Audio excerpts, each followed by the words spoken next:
সালটা ২০৩৫। পৃথিবীর তাপমাত্রা এখন ১৫০ ডিগ্রি সেলসিয়াস। ফলে পৃথিবী পরিণত হয়েছে এক প্রকাণ্ড মরুভূমিতে। এমন বিভীষিকাময় পরিবেশে ফিঞ্চ নামের এই লোকটার মতো মাত্র কয়েকজনই বেঁচে ছিল। তবে এমন পরিবেশে টিকে থেকে সে একটা রোবট তৈরি করে এক বিশেষ অভিযানের জন্য। এই রোবটটি একদম মানুষের মতোই সব বুঝতে পারত। কিন্তু প্রশ্ন হলো, কেন পৃথিবীর আজ এই দশা? আর ফিঞ্চের সেই মিশনেরই বা উদ্দেশ্য কি? এই সব প্রশ্নের উত্তর দিতে আমি সামিয়া হাজির হয়ে গেলাম অসাধারণ এক সাইফাই সার্ভাইভাল মুভি ফিঞ্চের এক্সপ্লেনেশন নিয়ে। তো চলো আর কথা না বাড়িয়ে শুরু করি আজকের মুভি এক্সপ্লেনেশন। মুভির শুরুতেই আমরা একজন রোবোটিক্স ইঞ্জিনিয়ারকে দেখতে পাই, যার নাম ফিঞ্চ। সময়টা তখন ২০৩৫ সাল। আজ থেকে ১৫ বছর আগে পৃথিবীর দিকে ধেয়ে এসেছিল এক তীব্র সৌরঝড়। ভয়ঙ্কর এই সোলার ফ্লেয়ার পৃথিবীর ওজোন স্তরকে পুরোপুরি ধ্বংস করে দেয়। আমরা সবাই জানি ওজোন লেয়ার আমাদের জন্য ঠিক কতটা গুরুত্বপূর্ণ। সূর্য থেকে আসা অতিবেগুনি রশ্মি কিংবা রেডিয়েশনকে আটকানোর কাজ করে এই লেয়ার, যার ফলে পৃথিবীতে এসব রেডিয়েশন পৌঁছাতে পারে না। এক কথায়, ওজোন লেয়ার না থাকলে পৃথিবী বসবাসের অযোগ্য হয়ে পড়বে। আর ঠিক সেটাই ঘটেছিল ১৫ বছর আগে। এক সোলার ফ্লেয়ারের কারণে ওজোন লেয়ার পুরোপুরিভাবে ক্ষতিগ্রস্ত হয়ে পড়ে। তখন সূর্য থেকে রেডিয়েশন সরাসরি পৃথিবীতে আসতে থাকে, যার ফলে মানুষ আর প্রাণী জগৎ ধীরে ধীরে বিলুপ্ত হতে শুরু করে। তাপমাত্রা বেড়ে গিয়ে পৃথিবী এক বিশাল মরুভূমিতে পরিণত হয়। প্রতিনিয়তই আঘাত হানতে থাকে বিশাল বিশাল সব ঝড়। কিন্তু এমন কঠিন পরিবেশেও অল্প কিছু মানুষ তখনও বেঁচে ছিল। তাদের মধ্যেই একজন হলো ফিঞ্চ। আজ ফিঞ্চ তার প্রোটেক্টিভ স্যুট পরে বিরূপ আবহাওয়ার মধ্যেই বাইরে এসেছিল। এখানে রেডিয়েশন থেকে বাঁচার জন্য তাকে এই স্যুট পরতে হয়। সে কিছু সাপ্লাই জোগাড় করার খুঁজে একটা পরিত্যক্ত বিল্ডিংয়ে ঢুকে পড়ে। এখানে তার সঙ্গী হিসেবে আছে একটা রোবট, যার নাম ডিউই। বিল্ডিংয়ের ভেতর ডিউইকে নিয়ে সে এদিক ওদিক ঘুরে বেড়াচ্ছিল। কিছুক্ষণ পর সে একটা ডগ ফুডের ক্যান এবং একটা ড্রিঙ্ক খুঁজে পায়। তবে তখনই হঠাৎ তার মনে হয় যে কেউ একজন এই বিল্ডিংয়ে ঢুকেছে। কিন্তু কাউকে দেখতে না পেয়ে সে এক পর্যায়ে সেখান থেকে বেরিয়ে আসে। তারপর তার স্পেশাল ট্রাক নিয়ে সে ঘরের উদ্দেশ্যে রওনা দেয়। এখানেই আমরা দেখতে পাই তার আশেপাশের পুরো শহরটাই এখন ধ্বংসস্তূপে পরিণত হয়েছে। শহরের উঁচু উঁচু সব বিল্ডিং এখন পুরোপুরি জনশূন্য। চারিদিকে জমে আছে ধুলোর আস্তরণ। আর এই কঠিন পরিবেশেই তাকে প্রতিদিন সার্ভাইভ করতে হয়। এভাবেই কিছুদূর যাওয়ার পর তার গাড়িতে একটা অ্যালার্ম বেজে ওঠে, যেখানে বলা হয় যে কিছুক্ষণের মধ্যেই একটা তীব্র ঝড় আসতে চলেছে। তখন ফিঞ্চ গাড়িটিকে ঘুরিয়ে দ্রুত তার ঘরের দিকে নেওয়ার চেষ্টা করে। এদিকে ঝড় ক্রমশ তার দিকে এগিয়ে আসছে। গাড়ি থেকে নামার পর ঝড় তাকে প্রায় উড়িয়ে নিয়ে যাচ্ছিল। তবে শেষ পর্যায়ে সে ঘরে ঢুকতে সক্ষম হয়। ডিউইকেও সে অল্পের জন্য ঝড় থেকে বাঁচিয়ে নেয়। ফিঞ্চের এই ঘরটা আসলে এক পুরনো ল্যাব, আর মাটির নিচে থাকায় এখানে রেডিয়েশন এসে পৌঁছায় না। আজ থেকে অনেক বছর আগে এই ল্যাবেই ফিঞ্চ তার কোম্পানির হয়ে কাজ করত। তবে রেডিয়েশনের ফলে যখন সবাই মারা যায়, তখন ফিঞ্চ এই ল্যাবেই বসবাস করতে শুরু করে। সেই থেকে এই ল্যাবই হলো তার বাসস্থান। ল্যাবে ফিরে সে প্রথমে গোসল করে নেয়। তারপর ভেতরের দিকে একটা রুমের দরজায় সে টোকা দেয়। আর তখনই আমরা দেখতে পাই যে সেখানে রয়েছে একটা কুকুর। এই কুকুরটাই হলো ফিঞ্চের বর্তমানে একমাত্র জীবনসঙ্গী। তার নাম হলো গুডিয়ার। ফিঞ্চ তখন ডগ ফুডের ক্যানটা খুলে তাকে খেতে দেয়। এই ল্যাবের ভেতর বেশ অত্যাধুনিক পিউরিফিকেশন সিস্টেম রয়েছে, তাই বাইরে তীব্র রেডিয়েশন থাকার সত্ত্বেও ল্যাবের ভেতরটা বেশ সেফ। এমনকি ল্যাবে বিশুদ্ধ পানির ব্যবস্থাও রয়েছে। কিন্তু এত কিছুর পরেও ফিঞ্চের প্রতিদিনই রেডিয়েশন ফেস করতে হয়, কারণ খাবার কিংবা সাপ্লাই আনতে তাকে প্রতিদিনই বাইরে বেরোতেই হয়। প্রোটেক্টিভ স্যুট তাকে রক্ষা করলেও ফুল প্রোটেকশন দিতে পারে না। ফলে অল্প মাত্রার রেডিয়েশনও তাকে ধীরে ধীরে মৃত্যুর দিকে ঠেলে দিতে থাকে। ফলে ফিঞ্চ জানতো যে সে হয়তো আর বেশি দিন বেঁচে থাকতে পারবে না। কিন্তু যদি সে মারা যায় তাহলে গুডিয়ারকে কে দেখবে? তাই ফিঞ্চ তার জন্য কিছু একটা করার চেষ্টা করছে। এর জন্য সে প্রথমে লাইব্রেরি থেকে অনেকগুলো বই স্ক্যান করে নেয়। এভাবে ইনফরমেশন জড়ো করে সে একটা এনসাইক্লোপিডিয়া তৈরি করে। আসলে ফিঞ্চের উদ্দেশ্য হলো একটা হিউম্যান রোবট তৈরি করা, আর এই রোবট তার অনুপস্থিতিতে গুডিয়ারকে দেখভাল করবে। এভাবেই রোবট তৈরির কাজ সে ইতিমধ্যে অনেকটাই শেষ করে নিয়েছে। এরপর মেমোরি আপলোডের পর সে রোবটটিকে চালু করার প্রস্তুতি নিতে থাকে। এর জন্য প্রথমে সে ডিউইর ক্যামেরাগুলো খুলে রোবটের চোখ হিসেবে লাগিয়ে দেয় এতে ডিউই আবার কিছুটা স্যাডও হয়ে পড়ে। আসলে রোবট হলেও তাদের কিন্তু মানুষের মতোই কিছুটা ফিলিংস রয়েছে। ভবিষ্যতের টেকনোলজি ঠিক এতটাই অ্যাডভান্স রোবট বানাতে সক্ষম। কিছুক্ষণের মধ্যেই ফিঞ্চ তার কম্পিউটারের সাহায্যে রোবটটিকে চালু করে। প্রথমে রোবটটি তার কথায় কোনো রেসপন্স করে না, তবে কিছুক্ষণ পর সে তার কথা মতো মাথা নাড়াতে থাকে। আর এটা দেখেই ফিঞ্চ ভীষণ খুশি হয়ে যায়, কারণ তার এতদিনের চেষ্টা অবশেষে সফল হতে চলেছে। এবার তাকে অবাক করে দিয়ে রোবটটি কথাও বলতে শুরু করে। এখানে আমরা দেখতে পাই যে ফিঞ্চ রোবটটিকে 4টি নিয়ম শিখিয়েছে।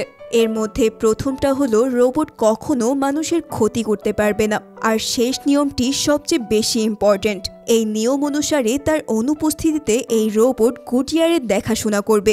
এভাবেই ফিঞ্চ রোবটটিকে ট্রেন করতে থাকে। তবে মাঝপথেই হঠাৎ পাওয়ার সাপ্লাই চলে যায়। ফিঞ্চ তখন ল্যাবের জেনারেটরটি ঠিক করতে আসে, তবে হঠাৎ সে দেখতে পায় যে জেনারেটরের টারবাইনগুলো খুব দ্রুত গতিতে ঘুরছে। তাই বাইরে এসে সে দেখতে পায় যে উইন্ডমিলের গতিও ছিল বেশ ফাস্ট। ফলে সে বুঝতে পারে যে এই এলাকায় খুব দ্রুতই ওয়েদার চেঞ্জ আসতে চলেছে। ল্যাবে ফিরে এসে সে রোবটটিকে ওয়েদার সেন্টারের সাথে কানেক্ট করে। তখন রোবটটি তাকে জানায় খুব শীঘ্রই একটা ঝড় আসতে চলেছে। বিশাল এই ঝড় প্রায় 40 দিন ব্যাপী অবস্থান করবে। এই কথা শুনেই ফিঞ্চ বুঝতে পারে যে এখানে আর থাকা যাবে না। তাই সে সবাইকে নিয়ে বেরিয়ে পড়ার প্রিপারেশন নিতে থাকে। ফিঞ্চের ল্যাব ছিল আমেরিকার সেন্ট লুইস শহরে, আর সেখান থেকে অনেক দূরে সান ফ্রান্সিসকো শহরকে তুলনামূলক সেফ মনে হয়। তাই ফিঞ্চ সেদিকেই রওনা দেওয়ার প্রস্তুতি নেয়।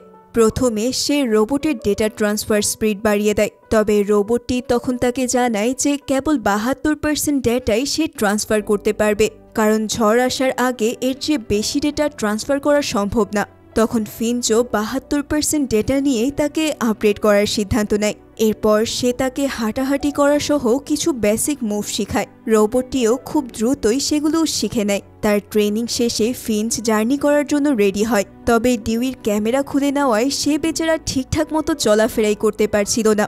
তাই ফিঞ্চ ল্যাবের সিসিটিভি ক্যামেরাকে ডিউইর শরীরে লাগিয়ে দেয়। এরপর সবাইকে নিয়ে সে তার সেই ভ্যানে করে সান ফ্রান্সিসকোর দিকে রওনা হয়। যাত্রাপথে রোবটটি তাকে একের পর এক প্রশ্ন করতে থাকে। আসলে শুরু থেকেই সে ভীষণ কিউরিয়াস ছিল, কারণ তার ডেটা ট্রান্সফার 100% হয়নি। তাই ফিঞ্চও তার সমস্ত প্রশ্নের উত্তর দিতে থাকে। রোবটটি সেখানে কিছু পোস্ট কার্ড দেখতে পেয়ে তার ব্যাপারে জানতে চায়।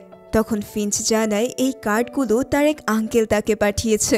এর মধ্যে একটা পোস্ট কার্ডে ছিল সান ফ্রান্সিসকোর বিখ্যাত গোল্ডেন গেট ব্রিজের ছবি। শহরে পৌঁছাতে পারলে ফিঞ্চ একবার এই ব্রিজে গিয়ে ঘুরে আসবে।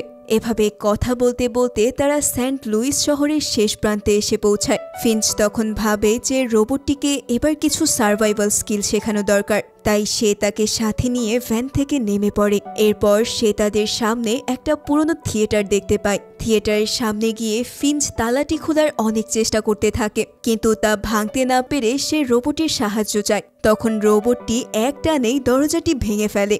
ফিঞ্চ তখন বুঝতে পারে যে তার এই রোবট যথেষ্ট শক্তিশালী। এরপর ভেতরে ঢুকেই রোবটটি প্রথমবার নিজেকে আয়নায় দেখতে পায়। অন্যদিকে ফিঞ্চ খুশিতে প্রায় লাফিয়ে ওঠে, কারণ সে একটা ভুট্টার ক্যান খুঁজে পেয়েছিল। তাই তৎক্ষণাৎ সে বাইরে এসে পপকর্ন বানাতে চায়।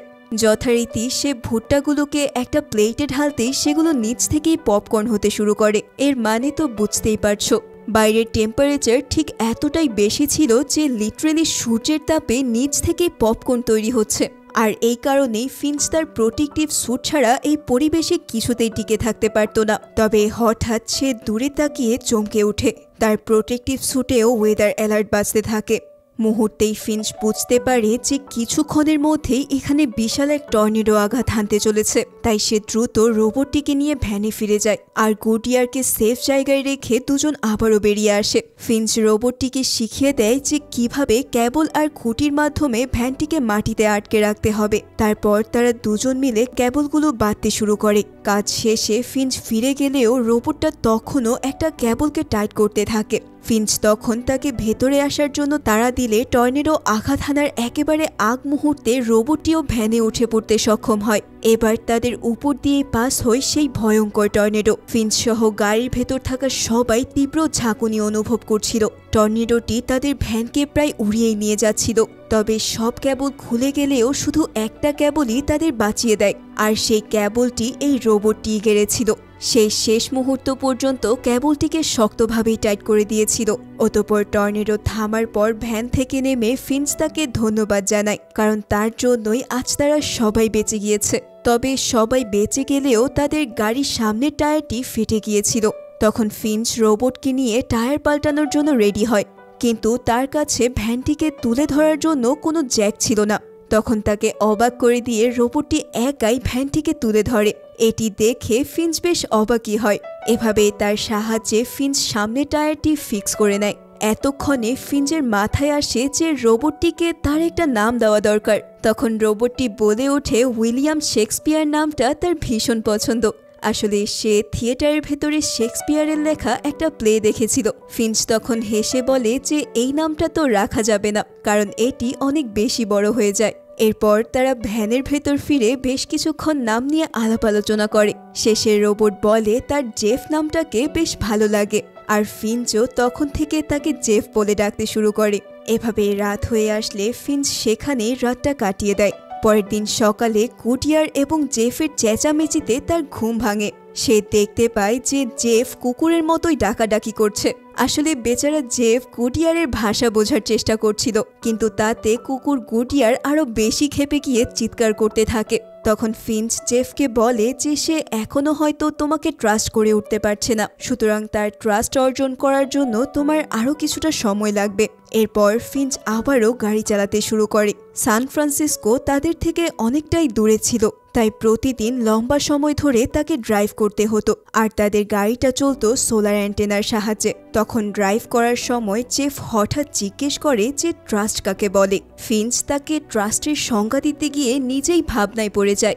আসলে মানুষের মৌলিক অনুভূতিগুলো আপনা আপনি মানুষের মধ্যে আসে, তাই সেগুলোকে সংজ্ঞায় প্রকাশ করে বোঝানোটা বেশ কঠিন। তবে ফিঞ্চ তাকে একটা স্টোরির মাধ্যমে ব্যাপারটা বুঝিয়ে দেয়। অনেক বছর আগে ট্রাই আলফা নামক রোবোটিক্স কোম্পানিতে সে কাজ করত। তবে একদিন একটা প্রজেক্টে তাদের টিম কিছু প্রবলেম ফেস করে। ফিঞ্চ প্রথমেই বুঝতে পেরেছিল যে এই সমস্যাগুলো হার্ডওয়্যারের নয়, বরঞ্চ এগুলো সফটওয়্যারের বাগজনিত কোনো সমস্যা। কিন্তু তার টিমের কেউই তার কথা শুনতে চায়নি। তবে এক সময় সে একাই সমস্যাগুলোকে সমাধান করে ফেলে। তখন কোম্পানির সিইও তার প্রতি বেশ ইমপ্রেস হয়। কিন্তু এখানে ফিঞ্চ একা সব কাজের ক্রেডিট নেয়নি। সে জানায় তার টিমও তাকে অনেক সাহায্য করেছে। অর্থাৎ টিম তাকে ট্রাস্ট না করলেও সে কিন্তু তার টিমকে ঠিকই ট্রাস্ট করেছিল। আর এরপর থেকেই টিমের প্রত্যেকেই তাকে রেসপেক্ট করতে শুরু করে। ঠিক এভাবেই ফিঞ্চ জেফকে ট্রাস্ট কি তা বুঝিয়ে দেয়। এদিকে গাড়ি চালাতে চালাতে হঠাৎ সে ভীষণ অসুস্থ বোধ করতে থাকে। তখন একটা পুরনো রেস্টুরেন্টের সামনে এসে সে গাড়ি থামায়। এরপর গুডিয়ারকে জেফের কাছে রেখে সে রেস্টুরেন্টে ঢুকে পড়ে। আসলে একটানা ড্রাইভ করার কারণে তার ভীষণ ক্লান্ত লাগছিল। হঠাৎ সে দেখে যে জেফ গুডিয়ারকে নিয়ে গাড়ি থেকে নেমে আসার চেষ্টা করছে, কিন্তু গুডিয়ার তার নিজের জায়গা থেকে এক চুলও নড়ছে না। অর্থাৎ জেফ এখনও তার ট্রাস্ট অর্জন করতে পারেনি। তখন ফিঞ্চ নিজেই গুডিয়ারকে নিয়ে রেস্টুরেন্টের ভেতরে ঢোকে। তবে কিছুক্ষণ পর হঠাৎ সে বাইরে থেকে মিউজিক শুনতে পায়। আসলে জেফ তার অনুপস্থিতিতে গাড়ির ড্রাইভিং সিটে চলে এসেছিল। সে প্রথমে সিডি প্লেয়ারে একটা মিউজিক প্লে করে। এরপর সে নিজেই গাড়ি ড্রাইভ করতে থাকে, কারণ শুরু থেকেই তার গাড়ি ড্রাইভ করার প্রচুর ইচ্ছে ছিল। এদিকে রেস্টুরেন্টের ভেতর থাকা ফিঞ্চ মিউজিক শুনে দ্রুত বেরিয়ে আসে। তখনই তার সামনেই জেফ গাড়িটিকে একটা কারের সাথে ঢুকে দেয়। তখন ফিঞ্চ তাকে দ্রুত বেরিয়ে আসতে বলে। এরপর সে তার প্রোটেক্টিভ ইউভি স্যুট জেফকে নিয়ে আসতে বলে, কিন্তু জেফ নিজে স্যুট নিয়ে আসার বদলে তার দিকেই ভ্যানটিকে চালিয়ে দেয় এবং আবারও সে গাড়িটিকে একটা দেয়ালে ঠুকে দেয়। এবার ফিঞ্চ তার উপর কিছুটা রেগেই যায়। সে রোদে হাত রেখে দেখায় যে ইউভি স্যুট তার জন্য কতটা ইম্পর্টেন্ট। 1 সেকেন্ড রাখার ফলে তার হাতের স্কিন বার্ন হচ্ছিল। সে জেফকে বলে মানুষ আর কুকুর হলো জীবন্ত প্রাণী, তাই চারপাশের পরিবেশ তাদের জন্য খুবই বিপজ্জনক। আর জেফকে সে নিজের সঙ্গী হিসেবে সৃষ্টি করেনি, বরঞ্চ নিজের এবং গুডিয়ারের খেয়াল রাখার জন্যই সে তাকে বানিয়েছে। স্পেশালি তার অনুপস্থিতিতে গুডিয়ারকে দেখে রাখাই হবে জেফের একমাত্র দায়িত্ব, তাই তাকে আরও বেশি দায়িত্ববান হতে হবে। এসব বলে ফিঞ্চ তার উপর কিছুটা বিরক্তিই প্রকাশ করে। এবার তারা যখন আবারও জার্নি শুরু করে তখন জেফ ভীষণ চুপচাপ ছিল, কারণ তার নিজেরও মন খারাপ হয়ে গিয়েছিল। ফিঞ্চ এটি দেখে তখন ভাবে যে ড্রাইভিং শেখালে মন্দ হয় না, আর জেফও ড্রাইভিং করতে বেশ উৎসুক ছিল। এবার ফিঞ্চ তাকে ড্রাইভিং সিটে বসিয়ে ধীরে ধীরে সব শেখাতে থাকে। প্রথমে কয়েকবার ধাক্কা খেলেও জেফ ধীরে ধীরে গাড়ি চালানো শিখে ফেলে, তাই ফিঞ্চও পুরো দিনটাই তাকে ড্রাইভ করতে দেয়। এরপর রাতের বেলায় তারা সবাই মিলে একসাথে বিশ্রাম নেয়। রাতের আকাশে তখন অরোরা দেখা যাচ্ছিল, অর্থাৎ তীব্র রেডিয়েশনের কারণে অরোরা এখন পুরো পৃথিবীতেই দেখা যায়। জেফ তখন হঠাৎ জিজ্ঞেস করে যে রাতের বেলায় কেন তারা ট্রাভেল করছে না, কারণ রাতে সূর্যের তাপ এবং রেডিয়েশন দুটোই কম থাকে। তখন ফিঞ্চ বলে রাত তার কাছে পুরোপুরি আনপ্রেডিক্টেবল, কারণ রাতে বিভিন্ন জায়গায় ক্ষুধার্ত মানুষেরা ওত পেতে থাকে। তারা খাবারের জন্য যে কারো উপর হামলা করতে পারে। পরিস্থিতি এখন এমন যে মানুষের কাছ থেকেই মানুষকে সাবধান হতে হয়, আর ঠিক এই কারণেই সে রাতের বেলায় ট্রাভেল করে না। এভাবেই খাবার এবং বিশ্রাম শেষে ফিঞ্চ গাড়ির ভেতরে ঢুকে যায়। তবে জেফ রাতটা বাইরে বসেই আকাশের সৌন্দর্য দেখে কাটিয়ে দেয়। পরদিন সকালে সে দেখে যে ফিঞ্চ ভীষণ অসুস্থ হয়ে পড়েছে এবং সে গাড়ি ড্রাইভ করার মতো অবস্থায়ও ছিল না। দুর্বল শরীর নিয়েই সে ভ্যানের ভেতরে থাকা বেডে শুয়ে পড়ে। তার শরীরে প্রচণ্ড জ্বর এসেছিল। তখন জেফ তার কপালে জলপট্টি দিয়ে দেয়। এরপর ফিঞ্চ ঘুমিয়ে পড়লে সে নিজেই গাড়ি ড্রাইভ করতে থাকে। এর মধ্যেই সে বেশ ভালোভাবেই ড্রাইভ করা শিখে গিয়েছিল। এভাবে অনেকক্ষণ ড্রাইভ করার পর তারা ডেনভার শহরে এসে পৌঁছায়। অন্যান্য শহরগুলোর মতোই এই শহরটিও ছিল পরিত্যক্ত এবং জনশূন্য। জেফ তখন সেই পরিত্যক্ত বিল্ডিংগুলো থেকেই সাপ্লাই জোগাড় করার সিদ্ধান্ত নেয়। এভাবেই সে ডিউইকে নিয়ে আশেপাশের একটা বিল্ডিংয়ে ঢুকে পড়ে। এই বিল্ডিংটা ছিল পুরনো এক হসপিটাল। জেফ সেখানে ঢোকার পর প্রথমেই একটা জ্যাকেট খুঁজে পায়। তখন সে জ্যাকেটটাকে নিজের গায়ে পরে নেয়। এরপর কিছু ওষুধ খুঁজে পেয়ে সে অনেক বেশি খুশি হয়, কারণ ফিঞ্চের জন্য এই ওষুধগুলো কাজে আসবে। সেখানে বেশ কিছু খাবার ক্যানও ছিল। এদিকে ডিউই একটা খাবারের ক্যান তুলতে গিয়ে হঠাৎ একটা ট্র্যাপে পড়ে যায় এবং সেই ট্র্যাপ তাকে লিটারেলি ছিন্ন ভিন্ন করে দেয়। এদিকে গাড়ির ভেতরে শুয়ে থাকা ফিঞ্চের হঠাৎ ঘুম ভাঙে, আর সে জেফকে আশেপাশে না দেখে ভীষণ চিন্তিত হয়ে পড়ে। তখন সে অসুস্থ অবস্থাতেও স্যুট পরে নিয়ে বাইরে বেরিয়ে আসে। এরপর সে অনেক কষ্টে সেই হাসপাতালের ভেতর ঢুকে পড়ে। তখনই ডিউইকে পড়ে থাকতে দেখে সে বুঝতে পারে যে এই জায়গাটিতে অসংখ্য ট্র্যাপ রয়েছে। হয়তো কিছু মানুষ অন্য মানুষদের মারার জন্য ট্র্যাপগুলো বসিয়ে রেখেছে। এখানে ডিউইকে আর কোনোভাবেই রিপেয়ার করা সম্ভব ছিল না। তাই ভীষণ স্যাড হয়ে ফিঞ্চ তাকে চিরতরে বিদায় জানিয়ে ডিসেবল করে দেয়। এরপর তাড়াতাড়ি সে জেফকেও খুঁজে বের করে। জেফ ততক্ষণে অনেকগুলো ঔষধ এবং খাবারের ক্যান জোগাড় করেছিল, কিন্তু ফিঞ্চ তাতে খুশি হওয়ার বদলে উল্টো রেগে যায়, কারণ এই জায়গাটি তাদের জন্য অত্যন্ত বিপজ্জনক। তার উপর ভেতর থেকে কিছু একটা নড়াচড়ার শব্দ পেয়ে ফিঞ্চ আরো বেশি ভয় পেয়ে যায় এবং সে তৎক্ষণাৎ জেফকে নিয়ে সেখান থেকে বেরিয়ে আসে। তারপর সে তাড়াতাড়ি করে ভ্যানে উঠে নিজেই ড্রাইভ করতে থাকে, কিন্তু তারা জানতো না যে কেউ একজন ইতিমধ্যেই তাদের পিছু নিয়েছে। হাসপাতাল থেকে বেরিয়ে আসার পরেই একটা গাড়ি তাদেরকে ফলো করতে থাকে। অন্যদিকে ফিঞ্চ নিজে কিছুক্ষণ ড্রাইভ করে। এরপর সে জেফকে আবারও ড্রাইভ করতে দেয়। ততক্ষণে রাত হয়ে গেলেও সেই গাড়িটা তাদেরকে ফলো করতে থাকে। ফিঞ্চ ব্যাপারটা টের পেয়েই সে প্রচণ্ড ভয় পেয়ে যায়। তৎক্ষণাৎ সে গাড়ির হেডলাইটগুলো নিভিয়ে ফেলে। তবে জেফের ইনফ্রারেড ক্যামেরা থাকায় গাড়ি চালাতে কোনো সমস্যা হয় না, কিন্তু সেই গাড়িটা তখনও তাদের দিকে এগিয়ে আসছিল। এবার ফিঞ্চ দূরে একটা ব্রিজ দেখতে পায়। তখন সে কিছু না ভেবেই গাড়িটিকে ব্রিজের নিচে নিয়ে যেতে বলে। জেফ তখন তাকে বলার চেষ্টা করে যে গাড়িটি ব্রিজের নিচে ঢুকতে পারবে না, কারণ সে ব্রিজের হাইট মেপে ব্যাপারটা আন্দাজ করতে পেরেছিল। কিন্তু ফিঞ্চ ভয়ের চোটে এক প্রকার জোর করেই তাকে সেদিকে গাড়ি চালাতে বাধ্য করে, আর জেফের অনুমান মতোই গাড়িটা ব্রিজের নিচে আটকে যায়। ফিঞ্চ তখন বাঁচার আশা প্রায় ছেড়েই দিয়েছিল। তবে জেফ তৎক্ষণাৎ ভ্যান থেকে নেমে নিজের সর্বশক্তি দিয়ে গাড়িটিকে ঠেলতে থাকে। এভাবেই প্রচণ্ড শক্তিতে সে গাড়িটি ব্রিজের নিচে নিয়ে আসে, কিন্তু এতে করে গাড়ির উপরে থাকা সোলার প্যানেল পুরোপুরিভাবে ধ্বংস হয়ে যায়। এবার তারা ব্রিজের নিচে চুপচাপ বসে থাকে। তখন তাদেরকে ফলো করা গাড়িটিও ব্রিজের উপরেই এসে থামে, কিন্তু কাউকে দেখতে না পেয়ে গাড়িটি সেখান থেকে চলে যায়। অতঃপর বিপদ কেটে গেলে ফিঞ্চ আর জেফ গাড়ি থেকে নেমে আসে। তখন ফিঞ্চ দেখতে পায় যে তার সোলার প্যানেল পুরোপুরি ভেঙে গেছে। এই সোলার পাওয়ার দিয়েই কিন্তু গাড়ির ভেতরের অনেক কিছুই চলতো। এর ফলে সে ভীষণ হতাশ হয়ে পড়ে। কারণ তার মনে হচ্ছিল যে তারা কিছুতেই সান ফ্রান্সিসকো পৌঁছাতে পারবে না। জেফ তখন তাকে সাহস দিতে চাইলেও সে উল্টো তার উপরেই রেগে যায়। সবকিছুর জন্য সে তাকেই দায়ী করতে থাকে। তাই গাড়িতে ফিরে জেফেরও বেশ মন খারাপ হয়।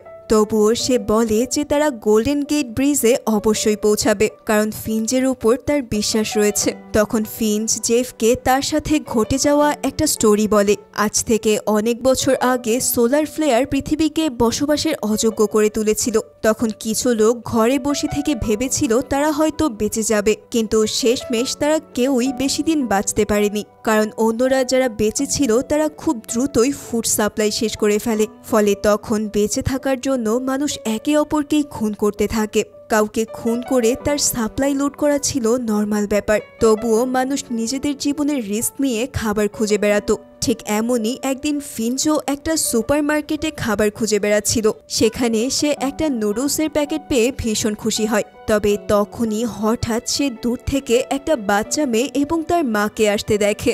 মেয়েটার হাতে ছিল একটা সত্যিকারের পিস্তল, আর তার মা তাকে শিখিয়ে দেয় সে যেন কাউকে দেখলেই শুট করে। তখন ফিঞ্চ মার্কেটের এক কোণে লুকিয়ে পড়ে, কারণ সামনে গেলেই হয়তো বাচ্চা মেয়েটি না বুঝেই তাকে গুলি করে বসবে। তাই সে তাদের চলে যাওয়ার জন্য অপেক্ষা করছিল। তবে হঠাৎ সেখানে আরেকজন লোক এসে পড়ে। সে ওই মা আর মেয়ের কাছ থেকে শপিং ট্রলিটি হাতিয়ে নিতে চায়, কারণ তাদের ট্রলিতে বেশ কিছু খাবার আর সাপ্লাই রাখা ছিল। কিন্তু মা কিছুতেই ট্রলিটি তাকে দিতে চায় না। এদিকে ছোট মেয়েটির হাতে পিস্তল থাকার সত্ত্বেও সে ভীষণ ভয় পেয়েছিল। সে বুঝতে পারছিল না যে তার কি করা উচিত, কিন্তু কিছু করার আগেই লোকটি দুজনকেই শুট করে মেরে ফেলে। তারপর সে তাদের শপিং ট্রলিটি নিয়ে যায়। এই দৃশ্য নিজ চোখে দেখে ফিঞ্চ যেন জমে গিয়েছিল। লোকটা চলে গেলে তাড়াতাড়ি ফিঞ্চ বাইরে বেরিয়ে আসে এবং সে দেখতে পায় যে বাচ্চা মেয়েটির ব্যাগে কিছু একটা নড়ছে। ব্যাগ খুলে সে ছোট একটা কুকুরছানাকে খুঁজে পায়, আর সেই কুকুরছানাটি হলো গুটিয়ার, যে তখন থেকেই তার সঙ্গী। এই ঘটনার পর থেকেই ফিঞ্চ মানুষকে ভীষণ ভয় পায়। তাদের জার্নি কিন্তু এখনো অনেকখানি বাকি ছিল। তাই রাতে ফিঞ্চ ঘুমিয়ে পড়লেও জেফ ড্রাইভ করতে থাকে। পরদিন সকালে জেফ পোস্টকার্ডগুলো দেখছিল। তবে একটা জিনিস দেখে সে ভীষণ অবাক হয়। গোল্ডেন গেট ব্রিজের কার্ডটির পেছনে লেখা রয়েছে ড্যাড, কিন্তু ফিঞ্চ তো বলেছিল এই কার্ড তাকে তার আঙ্কেল দিয়েছে। জেফের মাথায় এই প্রশ্ন ঘুরপাক খেতে থাকে। এদিকে ড্রাইভ করতে করতে গাড়ির উইন্ডশিল্ডে একটা প্রজাপতি এসে পড়ে। অর্থাৎ এই জায়গাটায় ইউভি রেডিয়েশন অনেক কম রয়েছে। আর প্রজাপতিটিকে দেখে জেফ বুঝতে পারে এখানে প্রাণের অস্তিত্ব রয়েছে। তৎক্ষণাৎ সে ফিঞ্চকে ডেকে ব্যাপারটা জানায়। ফিঞ্চও অবাক হয়ে দেখে যে সে স্যুট ছাড়াই বাইরে বেরোতে পারছে। অর্থাৎ এই স্থানে ওজোন লেয়ার ইতিমধ্যেই রিকভার করে নিয়েছে। আজ অনেক দিন পর মুক্ত বাতাসে নিঃশ্বাস নেয় ফিঞ্চ। কিছুটা দূরে একটা ঘাস ফুলের উপর সে আরেকটা প্রজাপতিকে বসে থাকতে দেখে। এরপর প্রজাপতিটি তার হাতে এসে বসে। এক মুহূর্তের জন্য ফিঞ্চের যেন মনে হয় যে সে আগের পৃথিবীকে ফিরে পেয়েছে। এরপর তারা আবারও কিছুক্ষণ জার্নি করে। অতঃপর দিনের শেষ ভাগে এসে তারা আবারও বিরতি নেয়। এই পুরো এরিয়াতেই রেডিয়েশনের পরিমাণ অনেক কম ছিল। তাই আজ ফিঞ্চ তার ইউভি স্যুট রেখে একটা সুন্দর সাদা কোট আর হ্যাট পরে নেয় এবং মুক্ত পরিবেশ উপভোগ করতে থাকে। এবার জেফ তাকে সেই প্রশ্নটা করে যা তার মনে ঘুরপাক খাচ্ছিল। সে জানতে চায় যে পোস্ট কার্ডের পেছনে ড্যাড লেখা কেন। তখন ফিঞ্চ জানায় তার বাবা ছিল ভাইকিং বংশের লোক। তিনি একজন ইঞ্জিনিয়ার ছিলেন, আর তার কাজ ছিল বড় বড় ব্রিজ নির্মাণ করা। তাই বেশিরভাগ সময়ই তিনি ফ্যামিলি থেকে দূরে থাকতেন। ফিঞ্চ নিজেও তার বাবাকে নিজ চোখে কখনো দেখেনি, কিন্তু হঠাৎ তার 15তম জন্মদিনে এই পোস্টকার্ডটি তার কাছে আসে। তার বাবা সান ফ্রান্সিসকো থেকে পোস্টকার্ডটি তাকে পাঠিয়েছিলেন। এছাড়া তিনি ইচ্ছা প্রকাশ করেছিলেন যে হয়তো খুব জলদি তাদের দেখা হবে, কিন্তু ভাগ্যের নির্মম পরিহাসে সেটা আর কখনো হয়ে ওঠেনি। এই স্যুটটিও সে তার বাবার সাথে দেখা করার জন্যই কিনেছিল। হয়তো এখন তার বাবা আর এই পৃথিবীতে বেঁচে নেই, কিন্তু তার একটা শেষ স্বপ্ন হলো গোল্ডেন গেট ব্রিজটিকে নিজের চোখে দেখা। এই স্টোরি শোনার পর জেফ আরো বেশি স্যাড হয়ে পড়ে। সে জানায় তারা চাইলে এখনই রওনা দিতে পারে, কেননা গোল্ডেন গেট ব্রিজে পৌঁছাতে কেবলমাত্র আর 18 ঘন্টা সময় লাগবে। কিন্তু অসুস্থ ফিঞ্চ হয়তো জানতো তার হাতে এখন আর এত সময় নেই, কারণ সে নিজের মৃত্যুকে অনুভব করতে পারছে। এখন তার একমাত্র উদ্দেশ্য হলো জেফ আর গুডিয়ারের মধ্যে বন্ধুত্ব করানো। তখন ফিঞ্চ জেফকে প্রমিস করায় যেন সে গুডিয়ারের দেখভাল করে। তারপর সে তাদের মধ্যে বন্ডিং তৈরি করার জন্য বল নিয়ে খেলতে দেয়, কিন্তু গুডিয়ার বলটিকে বারবার ফিঞ্চের কাছে নিয়ে আসে। জেফ তাতে কিছুটা স্যাড হলেও ফিঞ্চ তাদের নিয়ে আশাবাদী ছিল, হয়তো খুব দ্রুতই তাদের মধ্যে বন্ধুত্ব তৈরি হবে। তবে কথার মাঝেই ফিঞ্চ ভীষণভাবে কাশতে থাকে। তার কাশির সাথে রক্ত বেরিয়ে স্যুটটিকে ভিজিয়ে দেয়। ফিঞ্চ বুঝতে পারে যে তার কাছে আর বেশি সময় নেই। জেফ নিজেও কি করবে তা বুঝে উঠতে পারছিল না। ফিঞ্চকে গাড়িতে তুলে দিতে গিয়ে সে নিজেও ইমোশনাল হয়ে পড়ে। তারা দুজনেই একে অপরকে জড়িয়ে ধরে, এমনকি জেফ রোবট হয়েও যেন কাঁদতে থাকে। এই সিনটি সত্যিই অনেক হার্ট টাচিং ছিল। অতঃপর ফিঞ্চকে বিছানায় শুইয়ে দিয়ে জেফ গাড়িটার সারা রাত পাহারা দেয়। সকালবেলা সে গাড়ির ভেতর থেকে গুডিয়ারের কান্নার শব্দ শুনতে পায়। তখনই সে বুঝতে পারে যে ফিঞ্চ আর এই পৃথিবীতে নেই। অতঃপর সে ভাইকিং রীতিতেই ফিঞ্চের শেষকৃত্য সম্পূর্ণ করে। এভাবে ফিঞ্চকে ট্রিবিউট জানিয়ে সে গাড়িতে ফিরে আসে, কিন্তু এখন সে কি করবে তা কিছুতেই সে বুঝতে পারছিল না। হঠাৎ তার মনে পড়ে ফিঞ্চ থাকলে এখন গুডিয়ারকে খাওয়াতো। তাই সে একটা ডগ ফুডের ক্যান নিয়ে খাবার রেডি করে, আর এই প্রথম কুকুরটিও তার হাতে খাবার খায়। হয়তো সে নিজেও ব্যাপারটি বুঝতে পেরেছিল। এরপর থেকে ধীরে ধীরে তাদের মধ্যে বন্ড তৈরি হতে থাকে, আর গুডিয়ারও একসময় তাকে বন্ধু হিসেবে মেনে নেয়। এরপর জেফ সিদ্ধান্ত নেয় সে ফিঞ্চের লাস্ট উইশ পূরণ করবে। তাই ফিঞ্চ মারা গেলেও সে গোল্ডেন গেট ব্রিজের উদ্দেশ্যে যাত্রা থামায় না। অবশেষে সে গুডিয়ারকে নিয়ে সেই ব্রিজে পৌঁছে যায়। ব্রিজের পাশে সে ফিঞ্চের নামে একটা ফলক খোদাই করে এবং সেই গোল্ডেন গেট ব্রিজের পোস্টকার্ডটিতে সে নিজের গুডিয়ার আর ফিঞ্চের একটি ছবি এঁকে সেখানে লাগিয়ে দেয়। ব্যাপারটি সত্যিই আমার কাছে অনেক বেশি হার্ট টাচিং লেগেছিল। তারপর সে ব্রিজের উপর উঠে ফিঞ্চের কথাগুলো মনে করতে থাকে। তার কাছেও ব্রিজটিকে সত্যিই এক অপার বিস্ময় মনে হয়। ব্রিজের দুপাশে অসংখ্য মানুষ প্রিয়জনের সাথে তোলা ছবি টানিয়ে রেখেছে। কেউ কেউ আবার কিছু মেসেজও দিয়ে রেখেছে। এর মধ্যে একটা নোটে জেফের চোখ পড়ে। সেখানে লেখা ছিল, আমরা সবাই সেফ আছি। এই নোটটা ছিল জেনিফার নামের একটা মেয়ের, আর সে কাছের একটা ছোট্ট শহরের ঠিকানাও দিয়ে রেখেছিল। অর্থাৎ এই শহরে এখনও মানুষ বসবাস করছে। আর যেহেতু এখন পৃথিবী আবারও আগের মতোই স্বাভাবিক হয়ে যাচ্ছে, তাই মানুষের বেঁচে থাকার আশা এখনও ফুরিয়ে যায়নি।